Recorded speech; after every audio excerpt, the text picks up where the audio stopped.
So yun mga kamartnatics, after 3 years of waiting, mapapanood nyo na ang ating part 3 vlog dito sa Pangasinan trip. Ano, sama kayo? Let's go! Sabi mo, 1, 2, 3, go! Hello, good morning ka-live. Ay, ka-Mart. Kain na tayo dito sa Barangay Don Pedro, Malasiki, Pangasinan. Oh, ikot mo, Ito ikot po mo. yung ating breakfast for today. Spam na galing po ng... Uy, huwag ka na malikot. Nahilo naman na yung toyo. Oh, at saka si... Kain na guys! Oh, si Tita Lina. Tahi ka ta? Oh, galing pa ng ano. Ay, Galing pa ng Surigao del Norte. Siargao. Galing ng Tugigaraw si Tita Matilde. Galing Canada, galing Mindoro, galing... Imported pala guys. Ito. Galing from Limay. ito gago ng timano. So yun mga par, welcome sa part 3 ng ating vlog dito sa Pangasinan. Hindi ko na alam par kung pang ilang araw ko na dito, nakalimutan ko na, ang tagal na kasi eh. Yun nga pala par, pinagbubutas na nga pala ni Papa yung karton. Bali, itatransfer na nga pala natin si Pangga. Kung nakakalimutan nyo guys, si Pangga yung binigay na manok ni Tito Badyong galing sa farm nung bumisita tayo sa farm nila. So yun mga par, di ko na nga pala alam yung kung paano mag voice over dati. Nakalimutan ko na, ang tagal mo kasi mag-upload. Bakit hindi ka nag-e-edit? San Mateo. Papuri sa'yo, Panginoon. Magpapare ka ba? Magpapare ka? Nung panong yun, nang Nakausap. nakita ni Jesus Sino yan? ang napakaraming Kinakausap mo? tao, Father? siya sa kanila sapagkat sila Kasi par, nag-graduation kami, nag-practice kami, nag-baccalaureate mas kami, naabala ako sa mga events ko par. Kaya ngayon na lang ako nakapag-edit at naisip ko pa tong i-upload. Buti nga naisip ko pang i-edit to par kasi pang di-delete ko na dapat to. Pero sabi ko wala akong makontent par. Yun nga pala si Quiz guys, alas 7 ng umaga, almusal Red Doors. Bali nagpaalam na nga rin pala kami kila Tito Badyong, kila Tita Gina at kila Tito Don kasi uuwi na kami. Okay. Bago kami umuwi par, pinadaan muna ni Lord yung dream car ko. Ayan yung dream car ko guys. Oh. Par, soon magkakaganyan tayo par, okay? Let's go. Par, bigla akong naalala par, tuwing uuwi kami ng Pangasinan, ganyan makikita mo.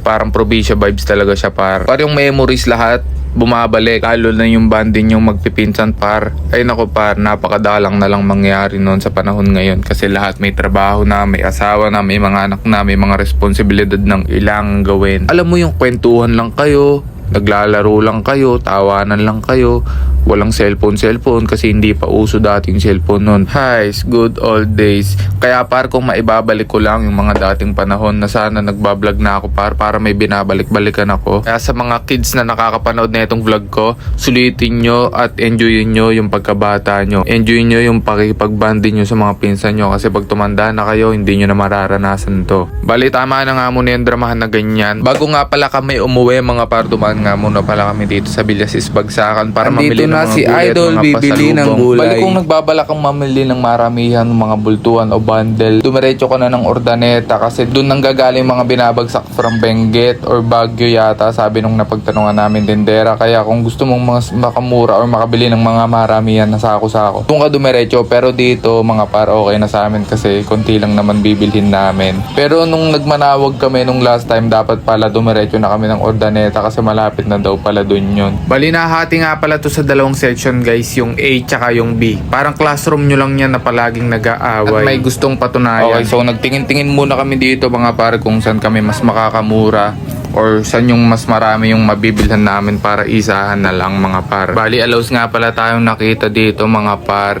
Kaya umiikot tayo doon sa kabilang side, baka doon mas madami. Kaya kung nagbabalak kang magbenta ng mga gulay o umangkat ng mga gulay dito, para sa Ordaneta ka na dumiretso kasi doon nagbebenta sila ng mga bultuhan doon.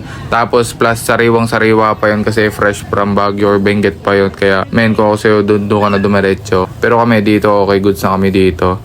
80 tayo, 80. For example, mga par, yung carrots dito is 80 pesos lang. Dito sa Bataan, around 100 to 120 yata. Hindi ko sure. Pero etong mini carrots guys is 60 pesos per kilo lang. Namili na nga rin pala si Leanne Milisan dito ng celery para sa tita niya. Nagsashanghai kasi yung tita niya mga par. Dapat kasi bultuhan yung bibilin namin. Kaso nga lang, dito na kami nakapunta tsaka pauwi na rin kasi kami. Bali, pinakilo na nga rin pala namin yung carrots kay ate mga par. Bali, lumabas nga pala ay hindi ka na niya mahal. Okay? Par, wag mo nang pagpilitan ng gusto mo. Lumayo ka na, hindi ka na niya mahal. May iba na siyang mahal. Parang gulay lang yan, men. Paglanta na, wala na. Wala nang sigla, wala nang sayaw, wala nang buhay, wala nang sustansya. As in, wala na. Okay, par? Makinig ka sa idol mo, par. O, diba? Nanood ka lang, natauhan ka pa. So, yun mga par, bari, kinakarga na nga rin pala namin yung mga pinamili naming mga gulay at pasalubong para sa aming mga loved ones at para sa mga tuta ni mama. Akala ko yung gulay na pinamili ni mama para sa amin, ayun pala sa mga tuta niya. Kamustahin nga pala natin si Panggapar, ayaw niya pa magpatinola mga par, goods na goods pa daw siya. Bali yun mga par, bali pauwi na nga pala tayo. Ito pauwi na talaga tayo. Okay, tapos tawid lang tayo ng intersection dyan, tapos dadaan tayong SM Rosales, tapos yun, nandito na tayo. Siyempre, bibili muna tayo ng tubig, di muna tayo uuwi. Ito ang pinakamasarap at pinaka specialty ng mga taga Pangasinan. Man, wag kang aalis, wag kang uuwi ng probinsya mo o ng Manila nang hindi ka nakakatikim ng tubig na ganito. Bali, napaka-generous na nga rin pala nila kasi bawat tindahan dyan, bibigyan ka ng pre-taste, titikman mo muna kung saan yung mas masarap. Kaya pagdating mo ng dulo, par busog ka na talaga. Plus bagong luto pa yan, mga par, umuusok-usok yan. Pag palabas ka ng Tiplex, makikita mo, tapos maaamoy mo, talagang mapapabili ka. Bali, gawa nga pala yan sa malagkit na galapong na inihaw sa dahon ng saging. Ayan, bali yan yung pinaka-description niya. Tapos yung texture niya, malagkit, syempre, na galapong. So, masarap yan guys, mainit na mainit. Okay lang naman din na tumagal ng ilang araw, pero mas masarap talaga pag bagong luto at mainit. Hindi ba ako kilala, te? Nabubuhay, sir. Nabubuhay lang po. Sigat ako, ete. Ano po, sir? Sigat ako. Kakang? Kabuge? Ha? Kabuge? Hindi. Pinsan ni Sir KB. Kevin. Taga California.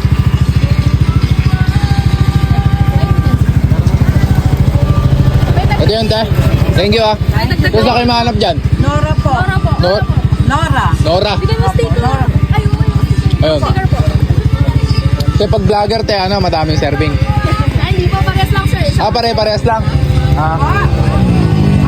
Dito lang po yan sa Tiplex. Ayan, bibigyan tayong libre ni ate.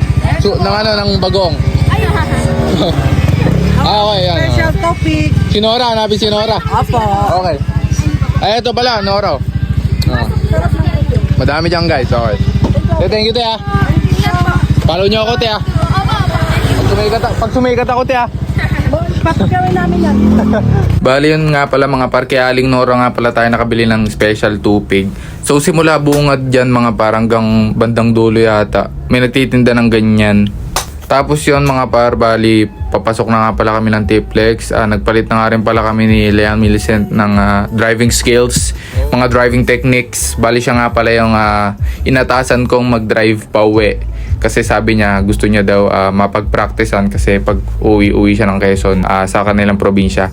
So yun mga par, bali mabagal nga lang pala yung takbo namin dito mga par, mga around 50 or 60 pero bakit ka nagwa 130 dyan, girl? Girl, bakit ka nagwa 130 dyan? Alam mo bang overspeeding ka dyan? Pag nahuli tayo par, ikaw bahala dyan.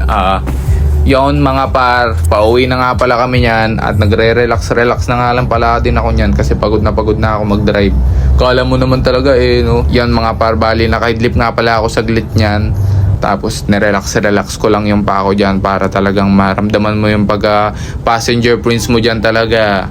Yan Batos tignan mo yung mga view na ganyan Naks. Bali nagpaangin nga lang muna pala kami saglit kasi medyo matigas yata yung gulong. So, nag-stop over muna kami dito sa may Petron. Nagpinahanginan namin yung 4 na gulong. Kung may ginagawa ka pa sa bahay o may trabaho ka pa, exit mo na to or skip mo na doon. Okay. Mag-back ka na dito kasi wala nang kwenta tong video ko na natitira na to kasi puro pauwi na lang kami dito. Tapos, yung pagyayari nito is practice na ng graduation namin. Itong mga panahon na to. So, medyo natagalan lang ako mag-upload guys. Bali, hanggang dito na lang nga pala. Salamat sa pagsama sa journey ko simula nung part 1 kung hanggang dito. Kung umabot ka hanggang dito, maraming salamat kasi ikaw ay na-claim ko na isa kang number 1 fan ko. Top fan kita, nakasama ka sa top 1 list. Okay, magdiwang tayo. Napakahalaga nun. Okay. So hanggang dito na lang mga par. Maraming salamat sa panonood. Mag-iingat kayo palagi. As always say, get your dream kid. Kung may pangarap ka sa buhay, i-grab mo yan, i-go mo yan. Okay. Huwag mong papalagpasin yan. Para kang nagdadrive lang yan man sa kalsada. I-go mo nang i-go yan. Huwag kang hihinto. Pwede kang huminto pero bagalan mo lang. Okay. Pahinga lang konti. Tapos stop over ka. Tapos magpahangin ka ng gulong. Yun mga par. Until see my next vlog. Okay, let's go!